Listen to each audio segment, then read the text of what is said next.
8.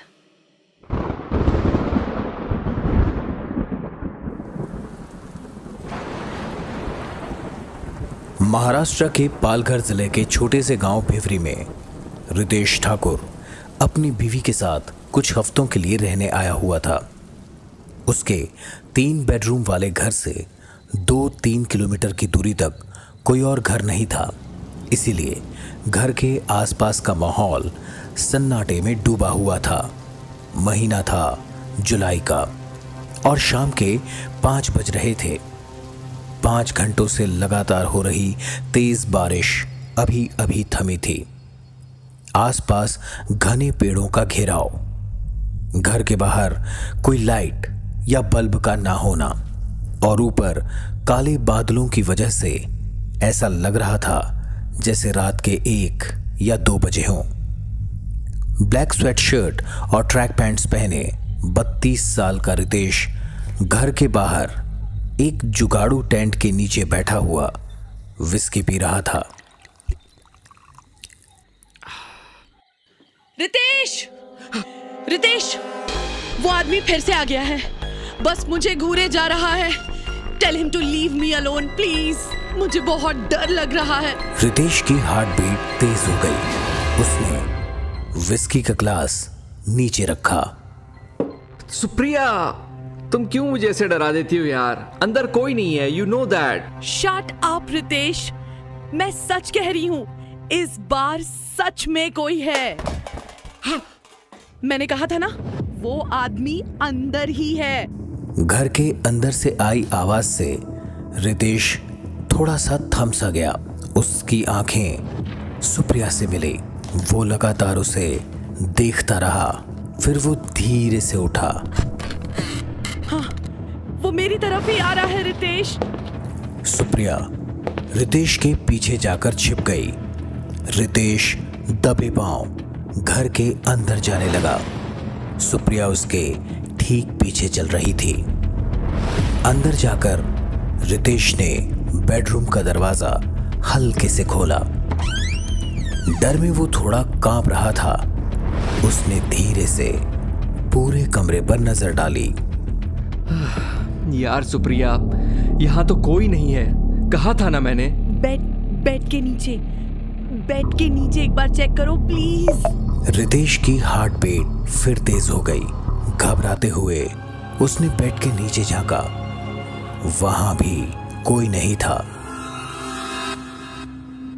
रितेश ने अपने माथे से पसीना पोंछा। रितेश, वो कबर्ड में भी हो सकता है। एक बार प्लीज चेक करो। रितेश ने कबर्ड खोलकर देखा, लेकिन वहां भी कोई नहीं था। सुप्रिया, कहो तो फ्लोर की टाइल्स तोड़कर देखूं? क्या पता वो फ्लोर के नीचे हो। अच्छा, so you think I am mad, right? मैंने ऐसा कुछ नहीं कहा है, लेकिन जस्ट थिंक अबाउट इट। ये सब तुम्हारे हेलुसिनेशंस भी तो हो सकते हैं। अच्छा, हेल्यूसिनेशंस। कार एक्सीडेंट में सर पे चोट तुम्हारे लगी थी, कोमा में तुम गए थे और तुम कहना चाह रहे हो कि हेलुसिनेशंस मुझे हो रहे हैं। मैं सिर्फ इतना कह रहा हूँ कि यहाँ फिलहाल कोई नहीं है।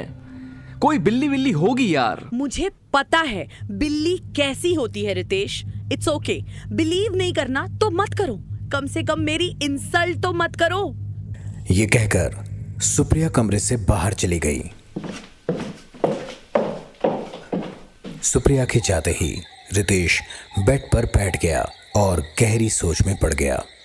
तभी अपने सामने के शीशे में उसे पीछे की खिड़की नजर आई। वो झट से पलटा। उसने देखा कि एक आदमी खिड़की के बाहर खड़ा अंदर झांक रहा था। कौन है वहाँ? रितेश भाग के घर के मेन डोर से बाहर आया। उसके बाहर आते ही बारिश एकदम तेज हो गई थी और हवाएं जोर से चल रही थी। तभी पास की एक पेड़ की बड़ी सी टहनी टूटकर रितेश के ठीक सामने आ गिरी। उससे बचते हुए रितेश फिसल कर नीचे गिर गया। उसने दोबारा जब आसपास देखा तो उस काले अंधेरे में उसे कोई नजर नहीं आया। वो कुछ मिनट वहीं बैठा सामने देखता रहा। सुप्रिया उसे हॉल की खिड़की से देख रही थी। रितेश, अंदर आ जाओ। लगता है बिल्ली भाग गई, अब हाथ नहीं लगेगी। रितेश चुप बैठा रहा। वो बेचैन था। वो अभी भी उस आदमी की मौजूदगी फील कर पा रहा था। रात के 11 बज रहे थे। रितेश एक एक करके बार बार घर के सारे खिड़की दरवाजे चेक कर रहा था। जब उसे तसल्ली हो गई कि सारे दरवाजे और खिड़कियां अच्छे तरीके से बंद हैं, वो बेडरूम में आया।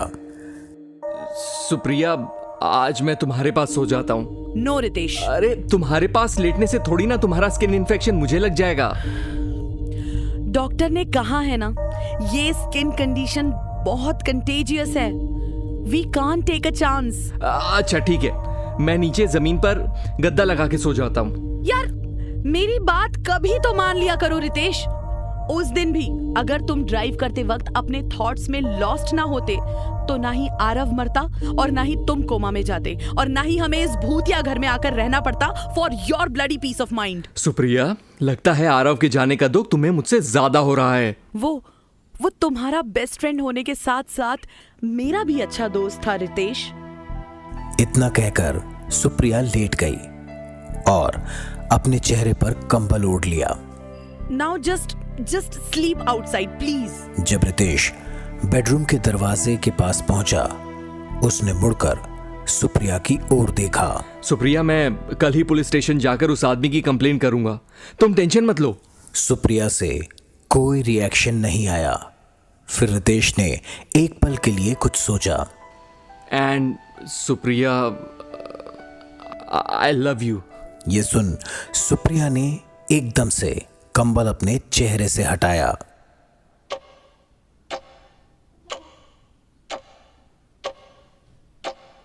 अगले दिन सुबह 8 बजे रितेश गांव की पुलिस चौकी पहुंच गया। चौकी अंदर से एकदम खाली देखकर रितेश थोड़ा सा हैरान हो गया। तभी चौकी के पीछे से एक हवलदार अपने पैंट की जिप बंद करता हुआ रितेश की तरफ आया। उसने बाहर रखे ड्रम में से एक मग्गे से पानी निकाला और अपने हाथ धोने लगा। फिर उसने रितेश की तरफ देखा। इंसान? जी? मानुष? वो मुझे एक रिपोर्ट लिखवानी है। एक्चुअली मेरे घर के अंदर एक अनजान आदमी घुस आता है। आई मीन अचानक घर के अंदर कभी भी खड़ा दिखाई दे जाता है। चमाइला, ये तो अच्छी बात है ना। मेरे को देखो, इधर हफ्ते हफ्ते कोई नहीं आता। मैं तो तरस जाता है इंसान देखने के लिए। क्यों, इस गांव में क्राइम नहीं होता? हवलदार के चेहरे पर हल्की सी मुस्कान आ गई। साहेब, क्राइम होता है ना। क्राइम किधर किधर नहीं होता बोलो मेरे को। जिधर जिधर अपन इंसान रहेगा ना, उधर उधर क्राइम तो होगा ना। लेकिन ये गांव वाले अपन पुलिस के पास आते ही नहीं। ये लोग ना आपस में डिसाइड करके खुद ही सजा दे डालते हैं। हाँ, कैसी सजा? आई मीन सजा? अरे ये लोग छोटे से क्राइम के लिए भी ना आदमी मार डालता है साहेब। अब तुम्हारे घर जो आदमी आता जाता है, क्या तुमने उसको चेक किया है क्या? तुम्हें कैसे पता कि वो जिंदा है या नहीं? क्या मतलब जिंदा है आपका? जिंदा है तभी तो घर में घुस जाता है। ये कैसा सवाल हुआ? हवलदार रितेश के थोड़ा करीब आया। मैं बोलता है साहेब, इस गांव में कुछ भी हो सकता है। मैं यहाँ अपने करियर में जो देखा है ना, वो अभी तुमको बैठ के इधर बताएगा ना, तो तुम्हारा पैंट गीला हो जाएगा। देखिए, please don't waste my time. ऐसी दकियानूसी बातों में उलझाइए मत और साथ चलिए। साहेब, ऐसा कैसा बोला? ये पूरा हफ्ता है ना, मैं आ ही नहीं सकता बाबा। क्या है कि ये हफ्ता मेरे को बहुत ज़्यादा काम है। पहले ये कपड़े धोना है, फिर राशन लेने के लिए शहर तक जाके आना है, बाद में ये साफ सफाई भी तो करना है कि नहीं करना है बोलो? क्या है कि वो जो दूसरा हवलदार है ना, वो छुट्टी पे है साला, तो उसका सारा का सारा काम मेरे सर पे आ गिरा है। तू एक काम करा, तुम अपना जरा एड्रेस दे दो, नेक्स्ट वीक मैं पक्का तुम्हारे पास आएगा, देखो। ओके? रितेश ने फिर बात आगे नहीं बढ़ाई। वो समझ गया था कि ये पुलिस उसकी कोई मदद नहीं करने वाली थी। शाम का वक्त था। रितेश ने खाना बनाकर डाइनिंग टेबल पर रख दिया। लगातार हो रही बारिश से ठंड काफी बढ़ चुकी थी। उसने कुर्सी पर पड़ा अपना स्वेटर पहना और प्लेट में खाना परोसकर खाना शुरू किया। उसने देखा सामने बैठी सुप्रिया उससे कुछ कह रही थी, लेकिन तेज बारिश में सुप्रिया की आवाज कहीं गुम हो रही थी। रितेश उठकर खिड़की के पास गया। क्या कह रही हो सुप्रिया? ये कहते हुए वो वापस टेबल पर आकर बैठा और खाना खाने लगा। सुप्रिया डरी हुई सी थी। ड्राइंग रूम में सिर्फ डाइनिंग टेबल के ऊपर लगा लाइट बल्ब ऑन था। कमरे के बाकी हिस्से में अंधेरा छाया हुआ था। सुप्रिया उस अंधेरे की तरफ देख रही थी। सुप्रिया, सुप्रिया क्या हुआ? वो कमरे में है। रितेश के हाथ से उसका चम्मच नीचे गिर गया। उसने अपने पीछे मुड़कर देखना चाहा, लेकिन हिम्मत नहीं हुई। उस आदमी के जूतों की आवाज धीरे धीरे रितेश के करीब आ रही थी। वो रितेश के पास से गुजरा और सुप्रिया के पीछे जाकर खड़ा हो गया। रितेश ने किसी तरह हिम्मत करके अपनी आंखें ऊपर उठाई। उसने देखा उस आदमी की हाइट लगभग 6 फीट थी। उसकी एज रितेश के आसपास ही थी और चेहरे पर एक स्माइल चिपकी हुई थी। रितेश ने कांपते हाथों से पास में पड़ा हुआ चाकू उठाया। तू अंदर कैसे आया? मेन डोर तो बंद है। अपने घर में आने के लिए मेन डोर की जरूरत नहीं पड़ती। सुप्रिया एक स्टैचू की तरह बैठी बस अपने सामने देखे जा रही थी। तभी रितेश तेजी से उठा और उस आदमी की तरफ भागा। वो उस आदमी पर चाकू से वार करने ही वाला था कि ऐन मौके पर वो आदमी अलग हट गया और रितेश सीधे सामने वाली दीवार से टकराकर लड़खड़ाते हुए नीचे गिर गया। क्यों रितेश, बड़ी जल्दी गुस्सा आ जाता है तुम्हें? तू चाहता क्या है? कौन है तू? मैं जो भी हूं, तुमसे बड़ा पापी तो नहीं हो सकता। आदमी ने सुप्रिया की तरफ इशारा करते हुए कहा, बता दूं तुम्हारी बीवी को तुम्हारी असलियत? कैसी असलियत? ये क्या बकवास है? Get out of my house और I will call the police. उस आदमी ने 1-2 सेकंड के लिए कुछ सोचा और फिर चुपचाप दरवाजे की तरफ चलने लगा। पुलिस को बुलाने की गलती मत करना, नुकसान तुम्हारा ही होगा। इतना कहकर वो घर से बाहर चला गया। रितेश ने देखा कि वो भारी बारिश में बिना छतरी और टॉर्च के बड़े ही आराम से टहलता हुआ जा रहा था, जैसे बारिश हो ही ना रही हो।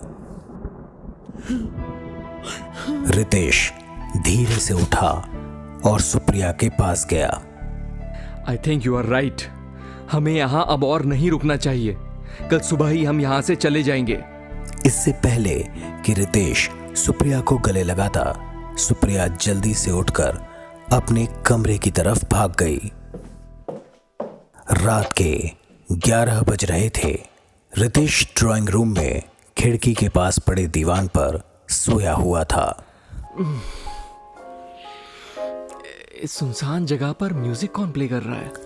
वो एकदम से उठा।